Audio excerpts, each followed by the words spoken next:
my heart with every adoptive family is that I know that they are going through the same thing that my sister and I went through. I know that those adoptive parents are doing the best that they can. They're overwhelmed. They don't know what else to do, so they go back to traditional things. And I know that those adopted children are in the same situation. So every family, I have the same heart and the same desire to want to support and want to help.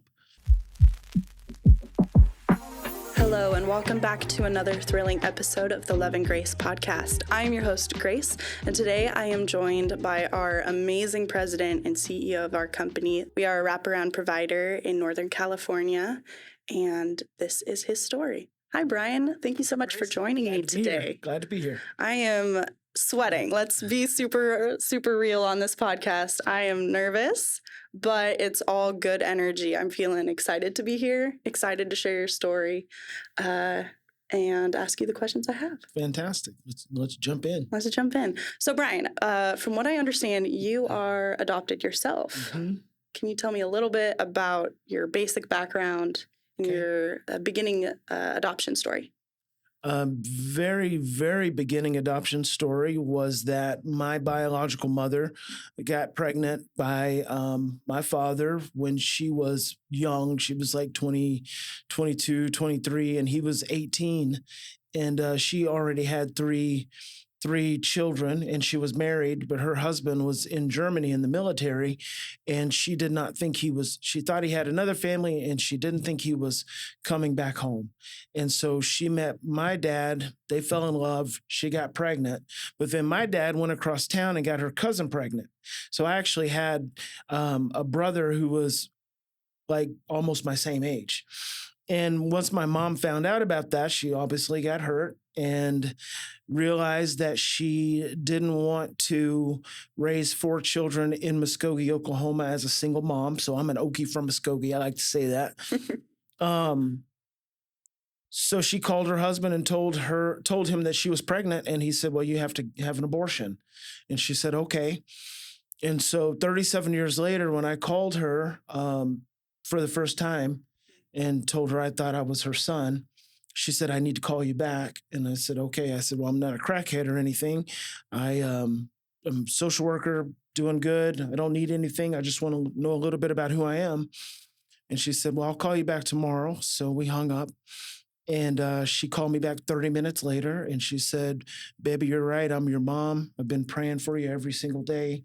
And she said, I had to tell my husband. So 37 years later, she was still married to the same man, and he thought I had been aborted. So the only 2 people that knew I existed was my mom and her older sister, my Aunt Gloria. And so that was my origin story. Wow. So I went into my mother carried me to term. I always believed intuitively, I always felt like I had a really good birth. And I remember I was doing a lecture. I was doing an intensive emotional camp in Virginia Beach one day. And just in the middle of it, I just had this intuitive sense that, I must have had a really good in utero period. I just felt that in my core. And I always had the sense that probably the actual birth and the birth canal was probably the scariest, most traumatic time of my life. And it was just a sense. It's just, as an adopted child, we all have transition challenges and we have, abandonment and rejection issues. But I always felt like I probably had a really good pregnancy. And once, probably the second time my mom and I met, we did some really good emotional work together. And I said, tell me about my birth. Because I'm always asking people, what's your birth like? What's your birth story? Because those early blueprints define who we are. And she said, I loved being pregnant. She said, I've always loved being pregnant. And she said, I ate right. I ate lots of salmon and hot links. She said, I exercised. I didn't drink and I didn't smoke. And I asked her, I said, when did you know you weren't going to be able to keep me? And she said, well, I knew at 7 months in utero that I wasn't going to be able to keep you. So I had to try to forget that you were there. And made perfect sense to me.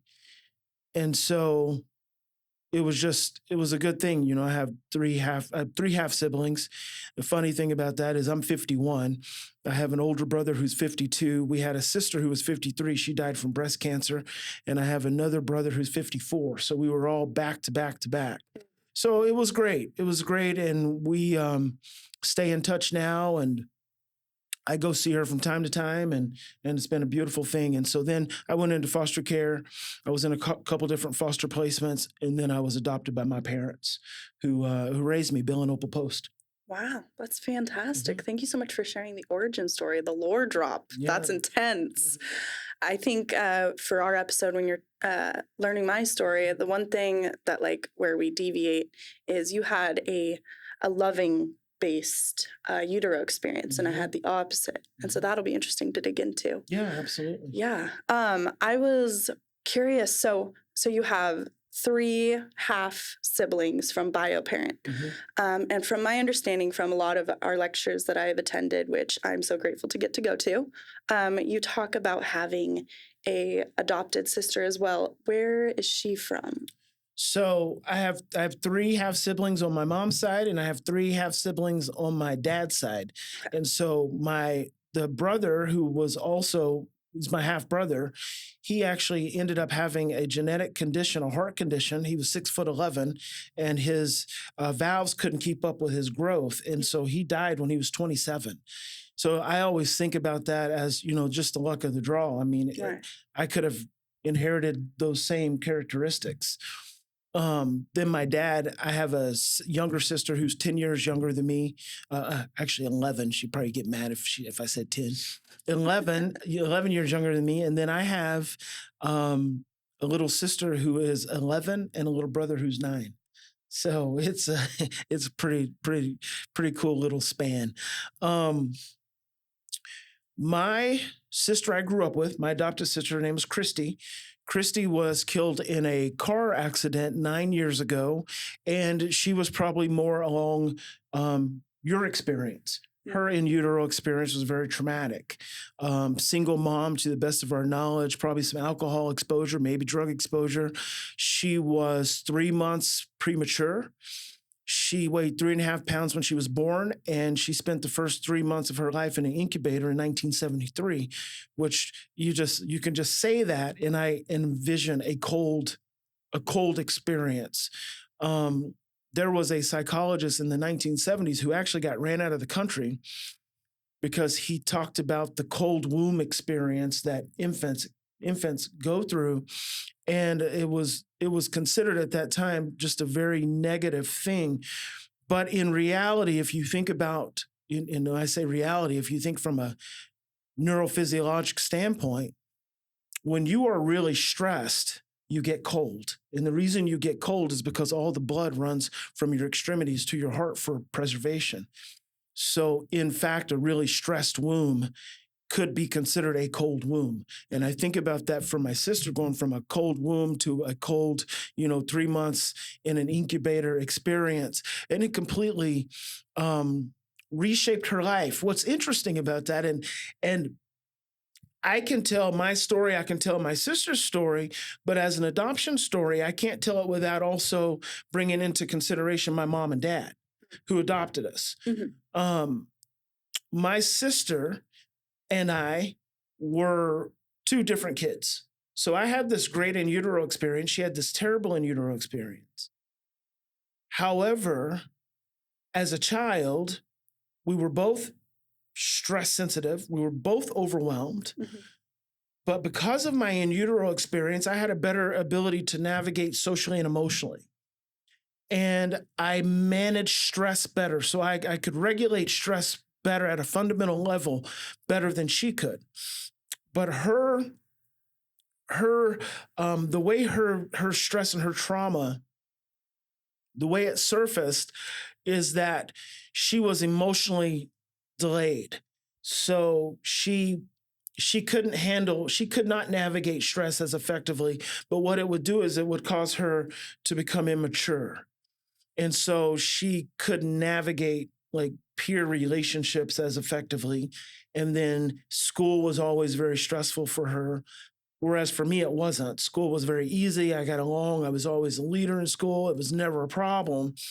But my stress surfaced in acting out. So I wrote a book called The Great Behavior Breakdown, where I chronicle 26 different severe behaviors that parents deal with kids. And I did almost all of them. But I was the golden child in our family.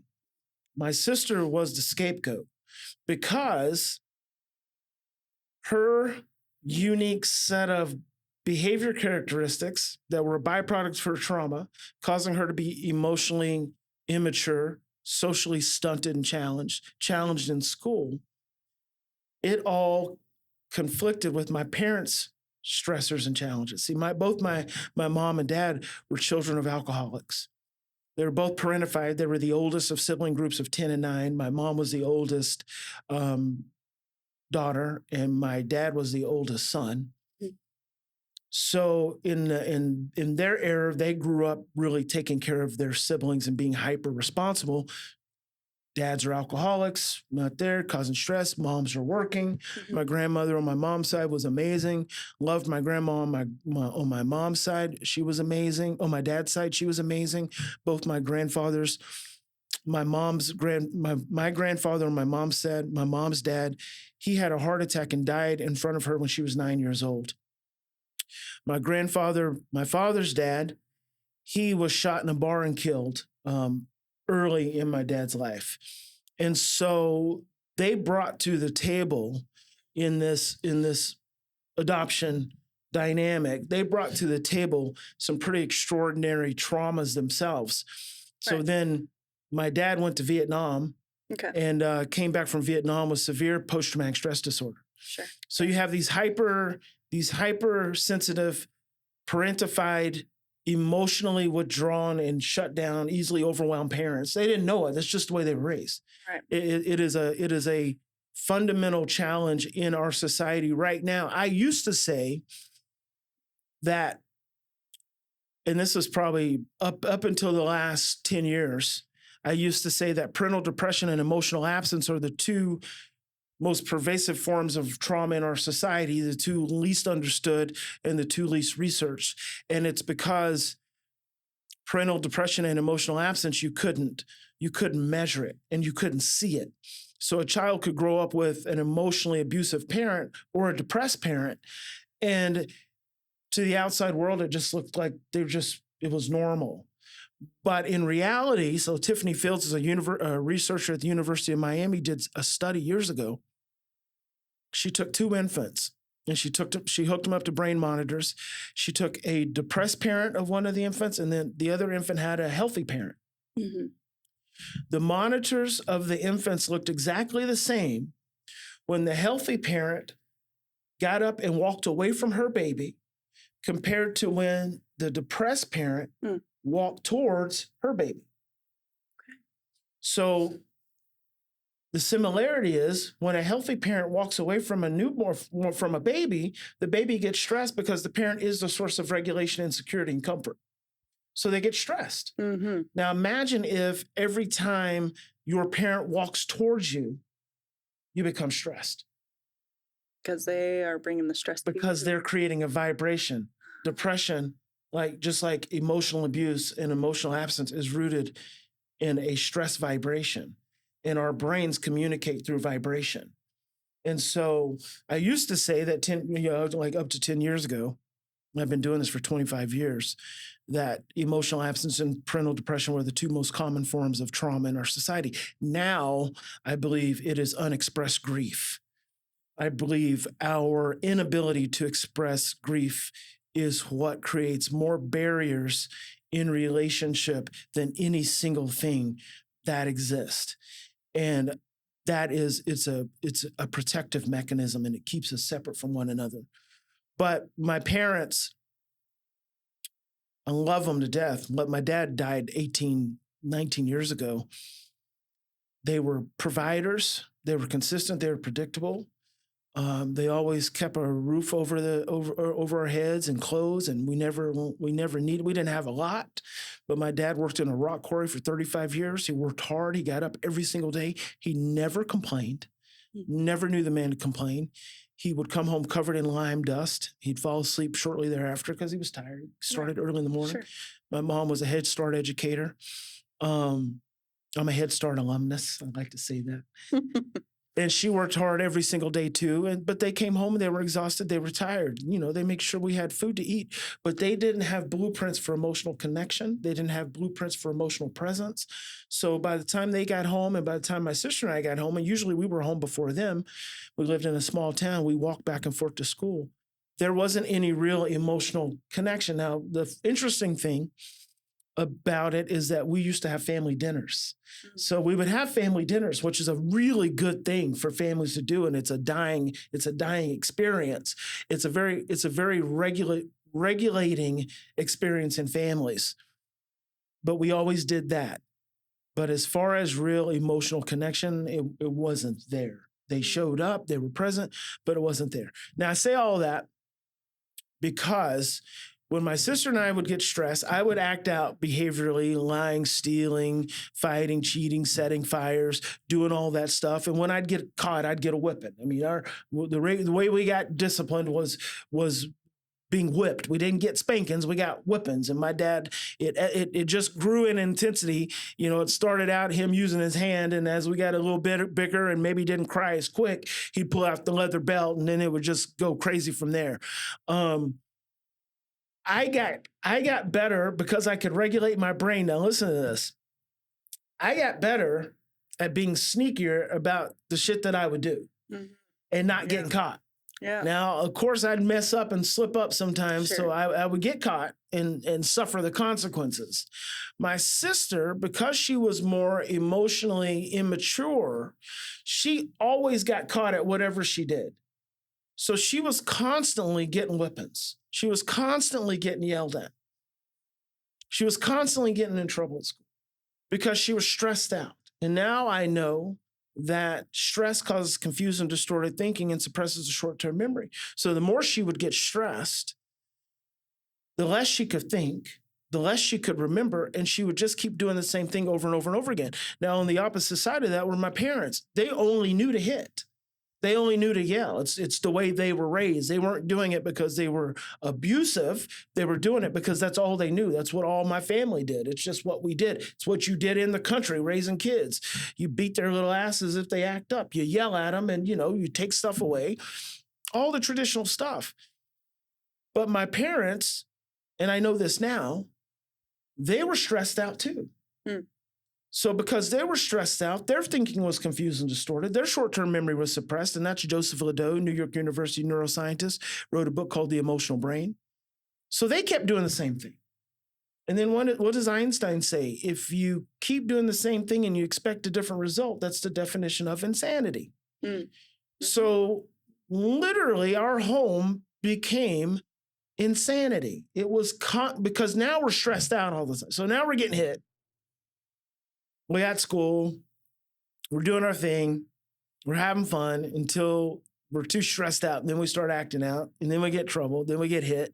My parents get stressed because they're both parentified, so they don't want their children doing crazy stuff because it's a negative reflection on them. So they hit more, they yell more, and it just becomes this negative feedback loop. And so literally it was like growing up in World War III.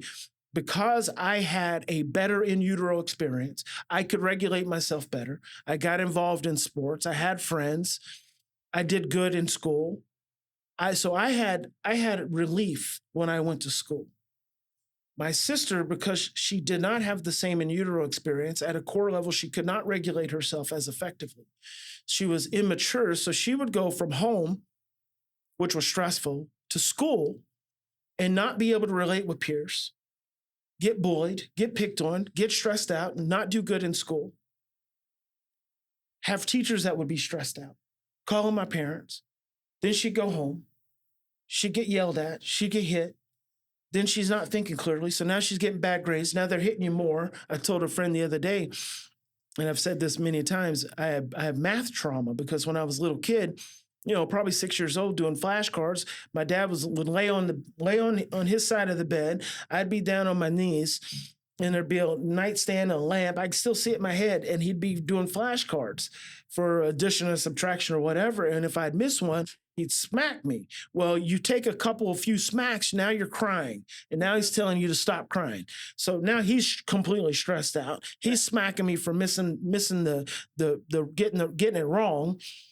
Thinking's confused and distorted. Short-term memory shut down. I ain't gonna learn nothing. Now we're just gonna be in a negative feedback loop, and till he gets so pissed off, he just tells me to go bed. away. Yeah, go to bed.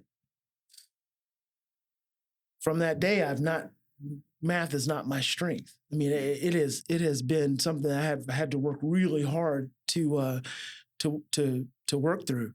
But my sister, she'd go from a stress at home, she'd go to school stressed out.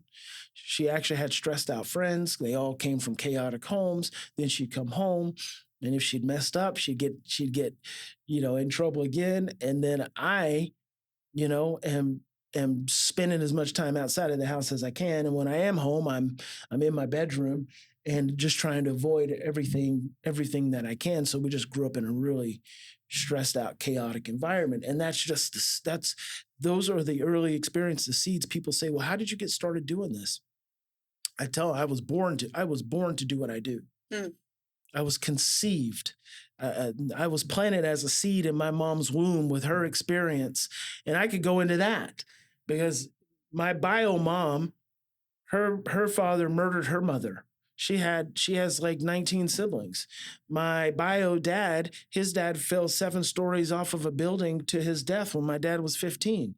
So there's so much trauma all the way around my entire living experience that there's nothing that I could possibly do as well as what I do, because I know it so innately. It's just who I am. And so everything I've ever gone through has just informed my understanding of human behavior in a different way. So I just say I was born to do what I do. Wow. Thank you for sharing. That's amazing. Wow. I did not know all that. That's amazing. I think one of the topics that comes to mind is you brought up how your sister's behavior was completely different from yours because of her cold womb experience.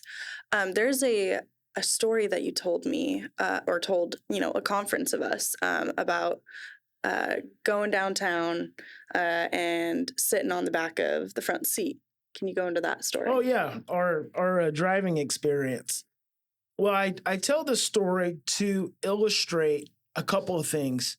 One, to illustrate that stress causes confused and distorted thinking and suppresses short-term memory. So we keep doing the same stuff over and over and over again. The other reason I tell the story is to illustrate that there's this whole traditional approach to parenting, which is consequences and spanking and timeouts and punishment and rewards.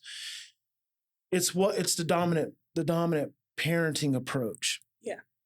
And what I try to share in this story is that if you take the extremes of parenting and you use the extremes, and the extremes do not help shift the behavior, anything less is not going to. It's just not. And so the story is that we would get to go, because we were little country kids, we'd get to go to Lawton, which was about 45 minutes away, or Anadarko, and we'd get to go to Walmart on a Saturday or something. And we'd be excited because Dad would have the Saturday off, or he'd work till noon. He'd come home, shower, get cleaned up, and then we'd jump in the car, this big white Impala, 2-door Impala car, big long car. No air conditioner, no seatbelts back in that day, and the radio. And we'd be excited. We were all excited. And so we'd jump in the car, my sister and I always sat behind Dad on the left side. Dad always drove. And Christy always sat behind Mom on the right side. And, pretty quickly before we got out of town, the windows are down. And you just have to envision the sensory experience. Sure. Yeah. Windows down. So it's hot. This is in Oklahoma. And it's 95 to 115 on any given day in the summer. Windows down, winds blowing, radio's on. excitement of going to the new city. Mom and dad are talking. My sister and I are excited, but we're also easily stressed out kids. So we're up on the back seat because we want to know what's going on, what mom and dad are talking about, and we want to share our excitement.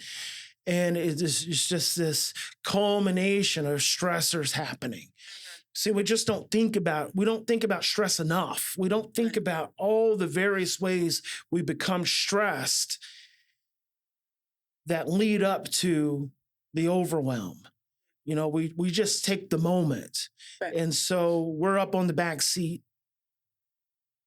And before we would get out of town, my dad would say, and getting out of town in Mountain View, Oklahoma, a town of 2,000 people, was just a 4-way stop. Mm-hmm. Getting out of town was a minute, 2 minutes. Before we would get out of town, Dad would say, sit back. I would sit back. I have a regulated brain, or a brain that is more able to regulate than my sister's, which means I can remember, which means I can think clearly. I would sit back. My sister would not even hear my father. She would stay right up there, and there used to be this diagnosis that was real popular called reactive attachment disorder, and one of the symptoms is they would say that children had incessant chatter. They talked nonstop. Well, that was my sister. I know now, and as I explained in the Great Behavior Breakdown, that's because she was regressed. She was like a babbling baby. She wouldn't hear him. So now at this point, I'm watching it. It's like a bad train wreck is happening. Mm-hmm. Yeah. Because this is not the first time. It's not the second time. Not even the third time. And she can't remember. She cannot remember because she's stressed. But here's the other thing. My dad can't remember because he's stressed too. Okay. He doesn't know. Mm-hmm. So my mom can't remember. But she's stressed too because she knows what's going to happen. They all know what's going to happen. Everyone in that car knows what's going to happen. But no one can do anything different.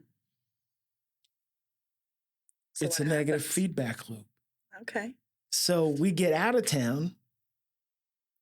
Christy's still jibber jabbering, and Dad says, I said, sit back. Now, at that point, it's a little bit of a pattern interrupt. So she can hear that because the intensity increases. So she sits back, and her back breezes the back seat, and then she's right back up on that seat, just doing what she always does. And my dad was not a 1, 2, 3 magic kind of parent. He would wait, he'd be driving, and he'd just bam, and he would backhand her and send her flying. My dad worked in a rock quarry. Right. He ran these really big bulldozers for a living. And he was a big man, and he would knock the literal shit out of her, and she would go flying. And you're talking a 7-year-old child, right? She'd go flying into that back seat, crying, distraught. Sure. And then within seconds, because now he's completely stressed out. This is a Vietnam veteran, someone with severe PTSD. My dad slept with the light on next to him for years. When he came back from Vietnam, if he would hear a helicopter, he was one of the kind of soldiers that would hit the ground. It was severe. He still had shrapnel in his leg and his face that would seep out from time to time. So he's completely overwhelmed. Sure. Temperatures, sounds, sights, wind, everything. It's all overwhelmed. And so within seconds, at this point, now he smacked her. Then he would say, shut it up. So now you've been blasted in the face. Sent flying. Crying. In shock. Right. Because you weren't expecting it, even though you should be expecting it. You weren't expecting it because that's not where your brain was at. And he says, shut it up. And you know to shut it up. Right. But if it hurts too bad, it's just got to come out. The energy's got to come out. So he would say that, and she would be trying, and he would say, I said, suck it up. And oh my God, Because he said it to me, I had to do it too. So I knew the experience, the intensity, and she'd suck it up. Mm-hmm. And that experience happened so many times. I have cousins that from time to time will tell the story and kind of laugh. They'll laugh about how wild it was, because it would happen even when they would be in the back seat. These were our little cousins. We'd be driving somewhere, it'd be the same thing over and over and over again. And based on that experience, no parent can tell me that a consequence is effective in changing behaviors. It is the most ridiculous thing, and we should know it. We should know it because all of us parents, especially my generation, grew up getting consequences. We grew up getting spanked. We grew up getting yelled at. We grew up getting stuff taken away. We grew up getting hit. And we know it did not change our behavior. Right. But we cannot remember why, because we are still stressed out kids. Mm-hmm. Because when we're stressed, you regress. And when you regress, you're no longer a 51-year-old adult. Now you're 13 years old, or you're 5, or you're 2, and you can't remember that none of that shit worked when you were, and for YouTube, we might have to ding that out. None of that worked when you were a child, but you still do it to your own kids. Right. Yeah. And it's just generational cycle. So you say when you're stressed, you're regressed and your short-term memory turns off, right? You can't remember. Can you tell me a little bit about how to help the parents that don't understand? Tell me how that brain works and why. Okay. So why is that the reaction? You have a part of your brain called the amygdala. It sits in the base of your brain. It's your primal brain, part of your reptilian brain, your limbic system. It is emotional. Mm-hmm. It's not a thinking brain. And it's emotional in a way that it's sensitive. It's like a radar detection system. And it's looking for vibration. See, in mental health, we don't talk about this almost at all. You have to get into physics and cellular biology and physiology before they start talking about vibration and frequency. So your amygdala is the sensitive radar system, and it's always looking for a threat. The threat it's looking for is a vibration. And if that vibration is too high, or if it's too low, or if it's off from the perception of the system, then what it does is it releases cortisol, which is your brain's primary stress hormone. So then the cortisol starts surging because that's a self-protective mechanism. And cortisol is essential for helping us to grow. It's essential. You drink coffee in the morning, that caffeine is actually triggering cortisol. Cortisol gets you moving, and it also ties into adrenaline, but adrenaline comes from your adrenal glands, which are in your gut. So the cortisol hits your pituitary, passes your hypothalamus, and then hits your hippocampus. Your hippocampus is a part of your brain that is connected to your left hemisphere for helping you to think clearly. So it sends the messages. All of those structures are a part of your emotional brain, but your hippocampus is a part of your brain that sends messages directly to your orbital frontal cortex, which is your brain's executive control center for social and emotional functioning. So it is a part of your clear thinking and your rational functional brain. What we don't realize is that 75% of our brain is emotionally oriented. Only 25% of your left hemisphere, your cognitive brain, your rational brain, is just 25%. Your emotional brain dictates to your cognitive brain. And when you become stressed and that cortisol hits the hippocampus, it creates a distortion of memory, or a disruption of energy that it sends to your orbital frontal cortex. So now you're not thinking clearly. It's distorted. So the cortisol causes the confused and distorted thinking and suppresses the short-term memory. Okay. In a moment's time. Right. A moment's time. Now, really important about that is that your amygdala is like a muscle. The more it's used, the stronger it gets. So if you think about having a really challenging, stressful in utero experience, a really challenging, stressful childhood, then you have a very strong, sensitive amygdala. And this is why I say adopted children are stress sensitive and they're fearful, because stress generates an energy of survival. So it's a survival energy. Love generates an energy of thriving. So this is where you come to the two primary emotions, love and fear, because an emotion is just energy in motion. That's all an emotion is. And there are only two primary emotions. There's a survival energy and there's a thriving energy. So there's fear and there's love. When you become stressed, you constrict into survival. So if you have an early negative experience, your amygdala is really strong and really sensitive. Mm-hmm. So it pumps out cortisol. And if that cortisol is not interrupted sufficiently, then that cortisol damages your hippocampus. And it makes your hippocampus inadequate to think clearly through stressful situations. So you literally become conditioned for confused and distorted thoughts. You become conditioned for not being able to think clearly in stressful moments. Now, there's another structure in your brain called your hypothalamus. So when your amygdala, the cortisol hits your pituitary, your hypothalamus sits right next to it. And I could go into this stuff. These different structures, because it all applies to our day-to-day experiences. Right. And it's just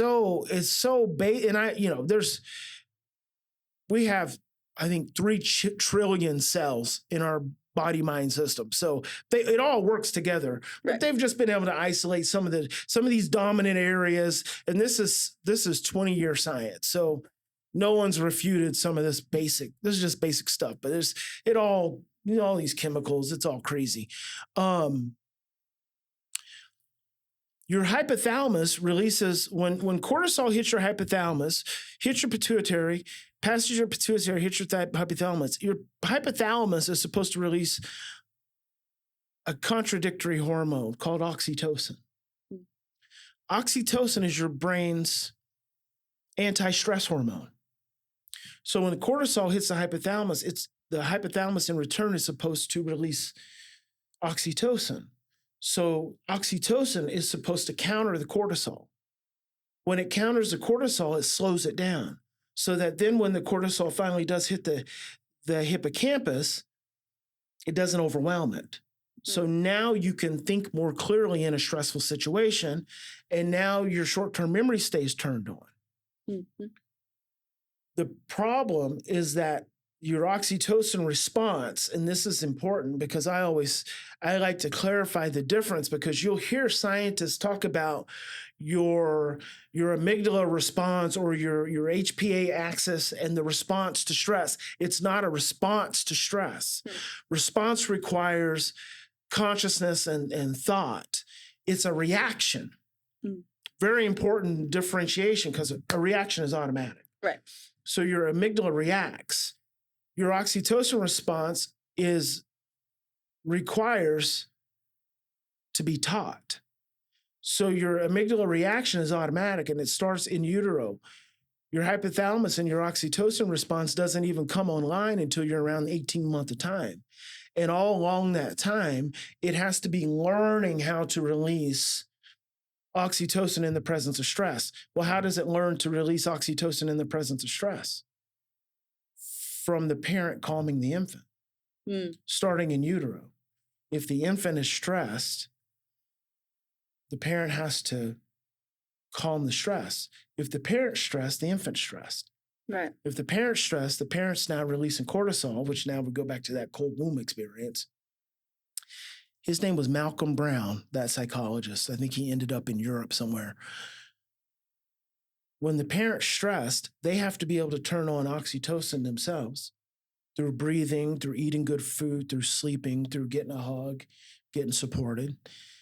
And that process is now training the infant's brain to release oxytocin, so that later in life,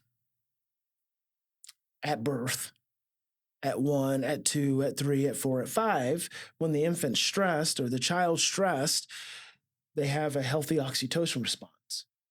Then they navigate through. So if you don't get that healthy oxytocin response, it's learned. And I said it comes online at 18 months. It's not even fully developed until the 3rd year.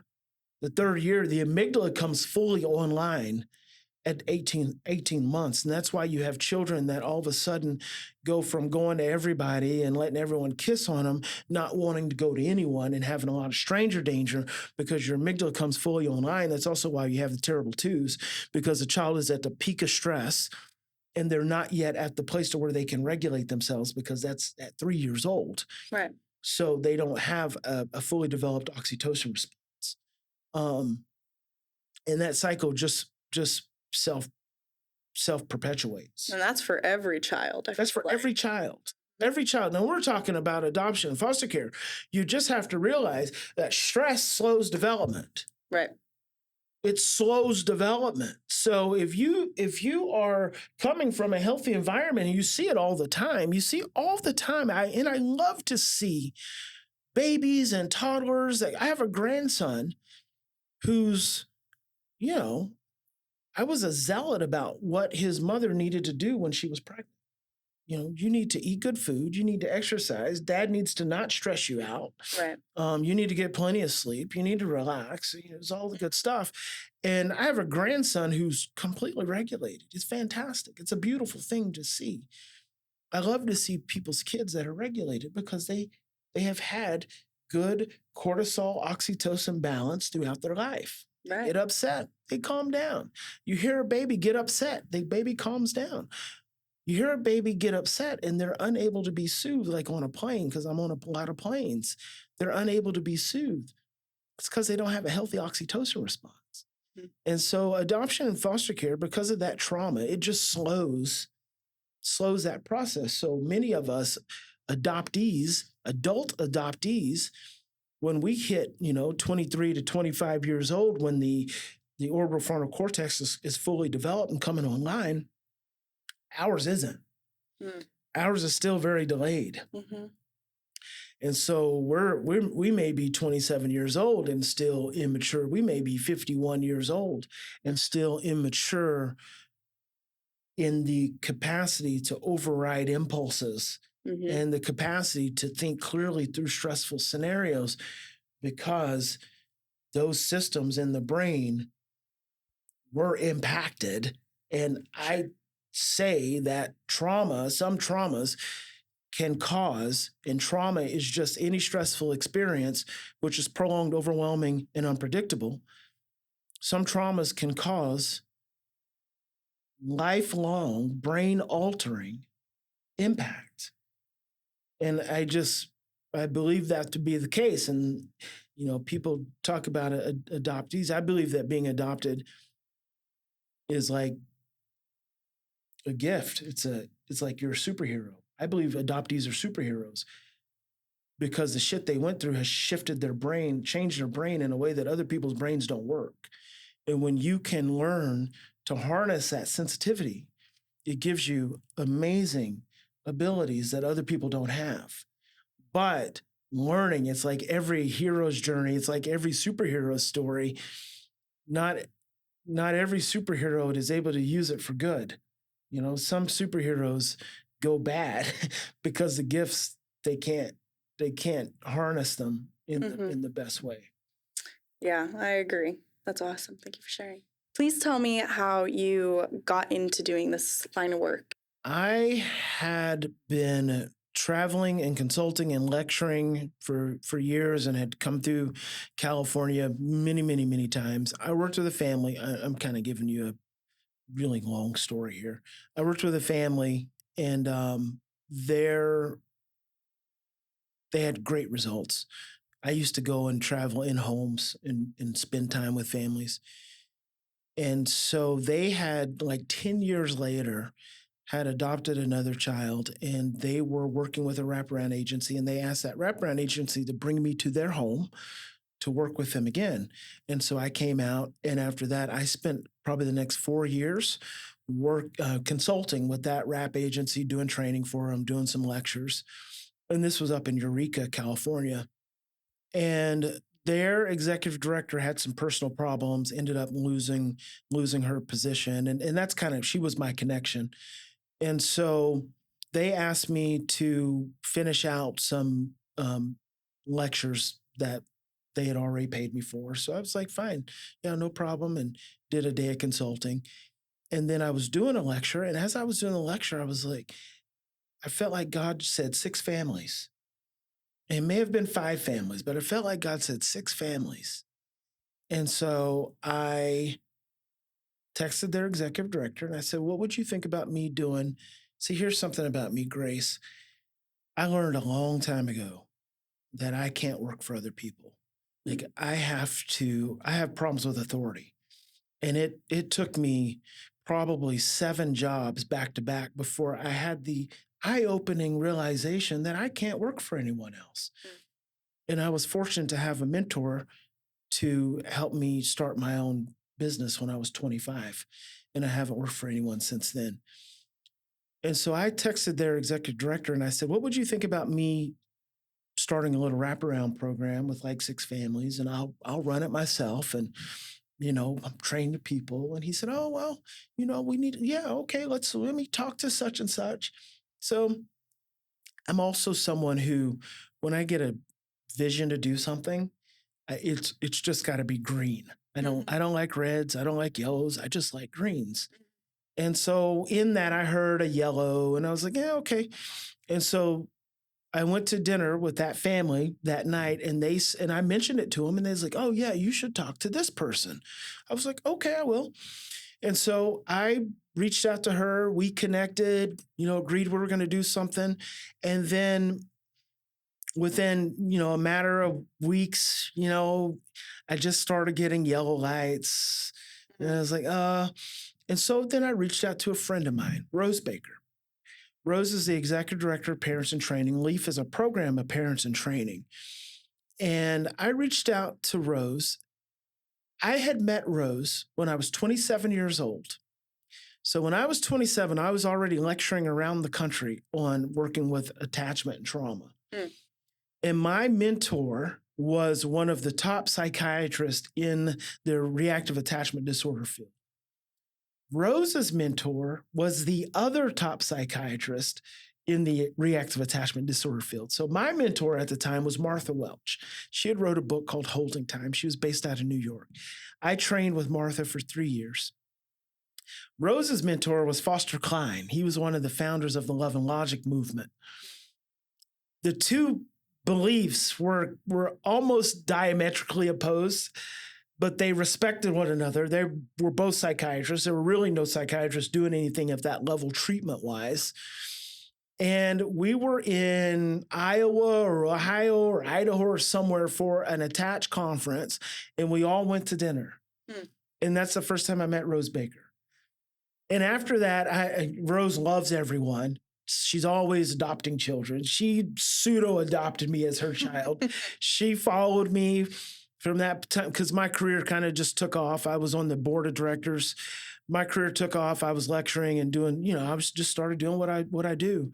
Right. And she followed me, and she would buy my stuff and my videos and my books. And she'd send me a little email every now and then. And she was still teaching Love and Logic. And then she wanted me to come out and do a camp for her, and I did. And so we just stayed connected. And so I thought, well, let me reach out to Rose Baker. And I called Rose and I said, hey, Rose, what would you think about you and I partnering up on creating a wraparound program for a few families? And Rose said, sure, Bryan, whatever you want to do. She said, I trust you. Green light. Ding. Ding, ding, ding. And I went home. I was living in Oklahoma City at the time. I went home and was sitting at my desk, and I got an email from a parent in Crescent City. And I had been on a lecture. The other agency had me go to Crescent City to give a lecture. And I really liked it. It was rainy that day, but I really liked it. It was close to the ocean. It was a cute little town. And I always thought, I want to come back here. And I went home to Oklahoma City. I was sitting at my desk and I got an email from a parent in Crescent City who asked me if I'd write a letter for the judge so that her kids didn't have to have visitation. And that's a whole nother conversation. Sure. But I said, sure. And I just happened to have time to do it. And I cranked out the letter and I sent it back to her. And I noticed at the bottom of her email that she was from Crescent City. And I said, hey, we're considering maybe doing a wraparound program. So if you know of any at-risk adoptive families, please send them my way. I'd love to visit with them. And she said, I know all the adoptive families. I'm the trainer for the county. And within 2 weeks, she had lined up 6 families, adoptive families that were in crisis. And they were all in Crescent City.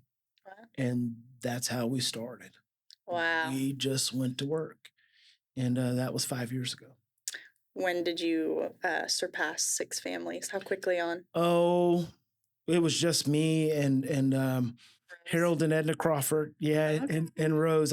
So Harold and Edna Crawford had been with me for probably 15 years at that. They had been with me for 15 years at that time. They helped me start treatment homes in Virginia. And they had retired and moved back home to Indiana. And when I decided to do this, I knew I needed my soldiers. Right. And I called them and they drove across the country. And Harold always says, from coast to coast with Big Papa Post, because I had them on the East Coast and now they were on the West Coast. And they came out and we rented a cabin and we lived in that cabin together and we did respite, we did groups, we did all trainings in that cabin. And we just went after it. And then I brought in some other really cool people, Tiffany Edler at the time, Biggs now, Jennifer B, some of my first people. We just went at it and just did really, really good work. And from that, it just started growing. You know, within probably a year, we were at 2 families. 2 years, we were at 30 families. 3 years, we were at 60 families. And now we're at 150. And the desire is, my heart with every adoptive family is that I know that they are going through the same thing that my sister and I went through. I know that those adopted parents are doing the best that they can. They're overwhelmed. They don't know what else to do, so they go back to traditional things. And I know that those adopted children are in the same situation. Right.